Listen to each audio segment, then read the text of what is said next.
Hey guys, it's Dan, your host of your Dan's Reviews, and today I'm back for another video for The Walking Dead, The Ones Who Live, and The Walking Dead universe. We're here to do our weekly Walking Dead Q&A video for this week, and we're going to talk about some discussion topics like Heath's return, potentially, and the fact we are a month off from The Ones Who Live.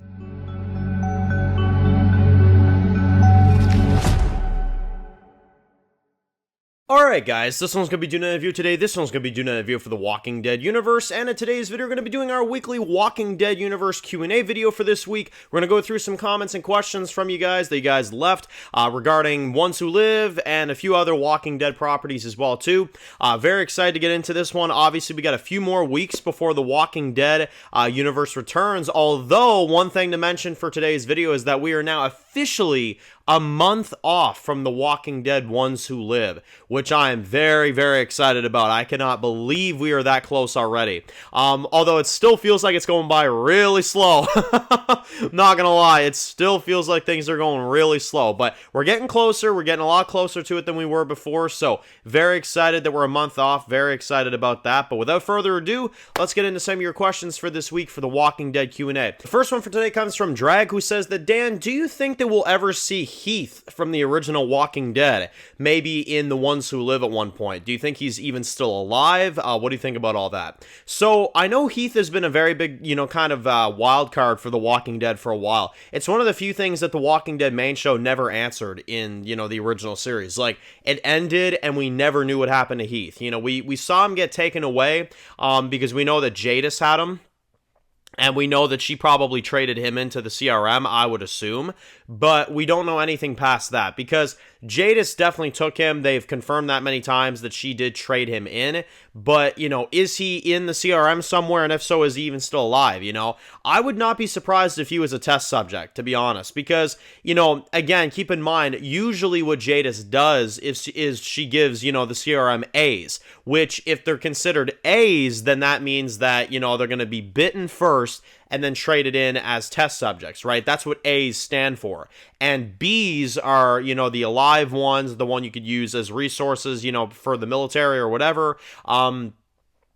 So if Heath was an A, which is what I guarantee it was, then Heath is probably dead, guys. Honestly, yeah, Heath is probably dead. I would appreciate at least a bit of like an acknowledgement or something. Maybe you see his dead corpse somewhere, and it's kind of like a big like, oh shit, what the hell, I'd like a scene like that because the actor's not coming back. The actor does not want to return, so you're gonna have to kill him off, and you're gonna have to give an answer on him at one point or another. You're gonna have to just kill him. I hate to say it, you're gonna have to do that. So I would show him as a test subject, straight up, in like a lineup of, of frozen bodies and stuff like that. You just see him there, and it'd be like, what the fuck? Oh, wait a minute, I remember that guy, And it's very simple to do a recast. You can do a quick recast, mess up his face a little bit, say it's Heath, there you go, there's your answer.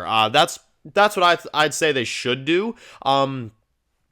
Again, I don't agree with killing a character off screen, but with an actor like that, and the actor has talked shit about Walking Dead a lot, I just don't see a scenario where Heath is going to be alive and well and all that kind of stuff. So, yeah, no, definitely not. Next one comes from Lewis, who says that, Dan, do you think that we will see a grown-up Judith in the next time we see her, whether it's Ones Who Live or anything like that, or do you think they'll keep the same actress? I'd say a grown-up Judith is not something we should do right now. I feel like Kaylee Fleming's Judith, that actress, she's getting a bit older now anyway. I would say that you could definitely match it up. Plus, I want to see Kaylee Fleming and Andrew Lincoln on screen. I really do. I don't know, man. I feel like that's a missed opportunity if they don't do that. So I guess what I'm really trying to say, Gimple, calm down on the fucking time skips. That's what I'm really saying. Gimple, calm down on the time skips and let us see Kaylee Fleming and Andrew Lincoln have a scene together. That's the actress that plays the updated Judith. I don't want them to change the actress. No, I do not. I think the actress is getting a bit older now anyway. You can definitely make it work. I think it's good enough. And, I don't know. I think Andrew Lincoln and Kaylee Fleming would be a real powerhouse. I really do. I think that'd be really good. So hopefully we'll get that at one point. Next Next one comes from Cheese, who says that, Dan, do you think in Daryl Dixon Season 2 we will see a flashback of young Daryl and young Merle? Could be something pretty interesting. Yeah, that would be really cool if we got to see something like that. I've said it many times before. I think that would be a great piece of Daryl lore, because we learned about his grandfather, obviously, him fighting in World War, I think it was World War II, I believe, if I'm not mistaken. And, obviously we saw, his grave in France, and we saw a few things like that. So I would not be at all upset if we got more Daryl lore at all. I think Daryl Dixon getting his own show, that's the big purpose of it, is to give us more lore on the character and to give us more, Daryl screen time, while also setting up the walkers in France and setting up the walkers in the rest of the franchise, That's kind of like the purpose of the Daryl show. But, I'll say one thing right now. Yeah, Daryl flashbacks with Merle would be absolutely fantastic. Obviously, it wouldn't be Michael Rooker, so you wouldn't have to worry about that. You just have to get two young actors that would fit, the vibe. That's, I think, the more difficult part, is getting somebody that feels like Merle, getting somebody that feels like Daryl. Daryl, I feel like, would be a bit of an easier task. Merle would be a tough one to crack. For a young actor to be able to have that charisma and stuff like that, yeah, that'd be pretty insane. There is a little bit of content when it comes to Daryl's father in Survival Instinct, but it's not really all that good. And Survival Instinct, in my opinion, was kind of a failed attempt at a game. So I'd say in Daryl Dixon, you could definitely do something like that. Maybe an episode where you see some current day stuff and you see some flashback stuff, and it kind of impacts Daryl in the present to make the right choice, or something like that. Something like that I think would be really, really interesting. And again, in terms of just everything we've kind of, seen with Daryl's show so far, I think it'd be really cool to see that. We've learned about his grandfather. Now we can see some flashbacks with Merle and see his brother there. And then maybe, just maybe, if Daryl returns to the States in Season 3, which is the big rumor right now, is that in Season 3 he may return to the States, we could see his real brother, if you know what I'm saying. Maybe Rick could make a cameo or something. I think that'd be amazing if Rick made a cameo in the Daryl Dixon, show at some point. But again, we'll have to see. That's really high hopes, but that'd be really good if they did that. Next one comes from Blaine, who says that, Dan, do you think that we will see at any point or another Daryl in Ones Who Live, maybe in the finale or something like that? Again, it's kind of tough with stuff like this, because whether it's Daryl in the finale of Ones Who Live or it's Rick in Daryl Season 3, maybe it's both. I don't know. But I would love to see Daryl in Ones Who Live. If it was my choice, if this was up to me, I would advance the timeline to where Daryl gets back and he sees Rick, honestly. Because here's the thing, right? One of the things that'll be kind of easy to do is that Daryl is not going to be landing right where Alexandria is. The boat is taking him God knows where, and when he eventually gets on that boat, who the hell knows where he's going to end up, He's probably going to end up, actually, I think they mentioned it in the finale. They said, I think, what was it? Newfoundland, right? Newfoundland? I believe that's what the guy said, Newfoundland. So that's a few hours out from, of course, the United States, right? That's like across Canada. So, yeah, so if you can get him as far as Newfoundland, that's a few hours into, and then you go into, like, the States, you go into Maine and stuff like that, Bangor, Maine. You go a bit further and stuff like that. I'm just trying to map this out. He would have to go through New Jersey before getting to... Yeah, they could do that. They could easily do that, because if I'm thinking about it, the guy in the Season 1 finale of Daryl Dixon said, we can get you as far as Newfoundland, and then you have to make your way from there. He gets a few hours through Canada, gets into the States... Yeah, and then he'd have to pass through Philadelphia and New Jersey and all that stuff before getting to Alexandria. That would make sense, and Carol would be with him. I tell you, man, the writers be stupid if they didn't take that opportunity. I'm just saying, the writers be absolutely dumb if they didn't take that opportunity. We know that Norman Reedus was on set for the finale of Ones Who Live, but we don't know if he was just there to visit or if he was there to actually do something. My hope is that he was there to actually do something, but, again, that...